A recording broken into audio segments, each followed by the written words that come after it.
Hello दोस्तों, पिछले कुछ वीडियो में हमने थ्योरी और works of calculation and science के क्वेश्चंस को सॉल्व किए थे, लेकिन इस वीडियो में हम एम्प्लीबिलिटी स्किल जो कि इम्पोर्टेंट एक सब्जेक्ट है उसके बारे में पढ़ेंगे, जिसमें कम से कम 15 से 20 क्वेश्चंस निमी में आते हैं। तो पहला क्वेश्चन है कि कम्युनिकेशन जिसमें शब्दों के उपयोग को बिना कहे सूचना का आदान प्रदान होता है उसको क्या कहते हैं? तो उसको हम लोग नॉन वर्बल कम्युनिकेशन कहते हैं।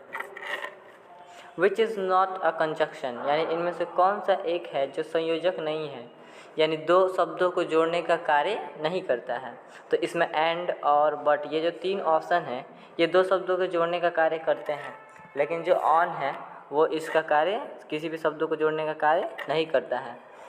दिया गया है कि पीसी से टेलीफोन लाइन को जोड़ने के लिए किस युक्ति का उपयोग किया जाता है? तो इसमें हम लोग मॉडेम का उपयोग करते हैं। आगे दिया गया है कि लक्ष्यों को किस रूप में व्यक्त किया जाता है? तो जो हमारे लक्ष्य होते हैं यानी गोल्स होते हैं ये शॉर्ट टर्म होते हैं और लॉन्ग टर्म होते हैं, यानी अल्पकालिक और दीर्घकालिक होते हैं। प्रथम चिकित्सा का ABC क्या होता है? तो जो इसका ABC होता है वो एयरवेज, ब्रीथिंग एंड सर्कुलेशंस होता है। दिया गया है कि चर्चा के शिष्टाचारों में से कौन सा एक डूज है, यानी हमको क्या करना चाहिए? तो हमें दूसरों की बात को सुनना चाहिए। आगे दिया गया है कि माल के उत्पादन में लगे उद्यमों को किस नाम से जानते हैं? तो जो हम लोग माल मतलब वस्तुएं होती है जो उसका उत्पादन करते हैं तो उसको मैन्युफैक्चर बोला जाता है। तो इससे हम लोग इसको मैन्युफैक्चरिंग इंटरप्राइज यानी विनिर्माण उद्यम इसका राइट आंसर हो जाएगा। आगे दिया गया है कि एक प्रोग्राम जो अन्य प्रोग्राम को संशोधित कर उन्हें संक्रमित कर देता है उसे क्या कहते हैं? तो इसे हम लोग वायरस कहते हैं।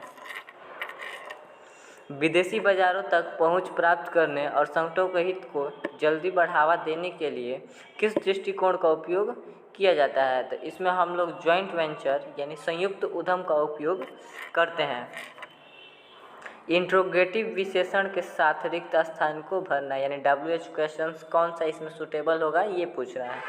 तो फिलिंग द ब्लैंक्स उसके बाद बोला गया आर यू गोइंग, तो हम लोग जानते हैं कि इसमें वेयर होता है कि तुम कहाँ जा रहे हो, where are you going.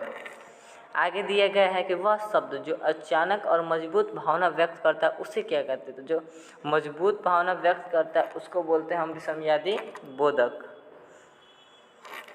Windows में बनाए गए नए फोल्डर का डिफ़ॉल्ट नाम क्या होता है? जब भी आप विंडो में कोई भी नई फोल्डर क्रिएट करते हैं तो उसका डिफ़ॉल्ट जो नाम होता है यानी जो नाम कंप्यूटर द्वारा दिया गया रहता है वो न्यू फोल्डर होता है।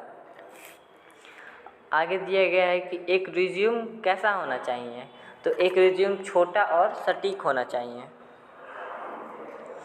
आगे दिया गया है कि CPU में क्या होता है? तो CPU एक कंट्रोलिंग यूनिट है जिसमें ALU होता है। इसका फुल फॉर्म होता है अर्थमेटिक लॉजिकल यूनिट। कंप्यूटर का मस्तिष्क किसको कहते हैं? तो CPU कंप्यूटर का मस्तिष्क कहा जाता है। आगे दिया गया है कि ISO 9001 पंजीकरण का अंतिम चरण क्या है? तो इसके जो अंतिम चरण है वो सर्टिफिकेशन एंड ऑडिट होता है। इसका मतलब प्रमाणन और लेखा परीक्षा। लघु उद्योग की तुलना में बड़े पैमाने पर व्यवसाय में क्या आवश्यकता होती है? तो लघु उद्योग की तुलना में बड़े पैमाने पर व्यवसाय की आवश्यकता होती है, यानी जो लघु उद्योग है उसकी तुलना में बड़े उद्योग में क्या चाहिए? तो बड़े उद्योग में कम व्यक्ति नहीं, बड़े उद्योग में हमें ज़्यादा व्यक्तियों की संख्या चाहिए होती है। कंप्यूटर का आउटपुट डिवाइस कौन सा है? तो प्रिंटर को कंप्यूटर का आउटपुट डिवाइस बोला जाता है। शॉर्ट एनालिसिस में S किसके लिए स्टैंड होता है? तो जो S होता है वो स्ट्रेंथ के लिए हम लोग स्टैंड्स करते हैं, यानी स्ट्रेंथ के लिए आता है। कारखाना अधिनियम के तहत महिलाओं को काम करने पर प्रतिबंध है। तो हम महिलाओं से सुबह 6 बजे से पहले और शाम 7 बजे से पहले शाम 7 बजे के बाद काम नहीं करा सकते। ये क्वेश्चन थोड़ा गलत है।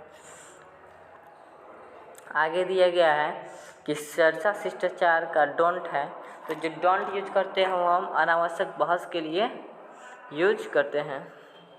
PDCA का अर्थ है, तो PDCA का अर्थ होता है plan, do, check and act, यानी पहले प्लान कीजिए, उसके बाद उसको कीजिए, उसके बाद चेक कीजिए और उसके बाद उसको लागू कीजिए। आगे दिया है किसको पुअर कम्युनिकेशन बोला जाता है। तो जो मैसेज होता है वो एम्बिगुअस होता है, यानी स्पष्ट रूप से नहीं होता है, उससे हम लोग पुअर कम्युनिकेशन बोलते हैं। MS पेंट में कौन सा एक्सटेंशन सपोर्ट नहीं करता है? तो MS पेंट में जो DOC है, यानी डॉक्यूमेंट वाले जो जितने भी एक्सटेंशंस हैं वो सपोर्ट नहीं करते हैं।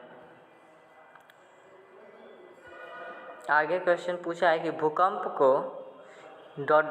नापक मापक यंत्र है, यानी भूकंप को किस में नापा जाता है?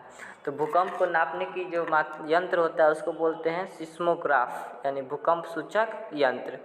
आज के लिए आपका वीडियो यहीं पे ख़त्म हो गया है। 25 ही क्वेश्चन थे। अगर आपको वीडियो अच्छा लगे तो लाइक शेयर एंड सब्सक्राइब करना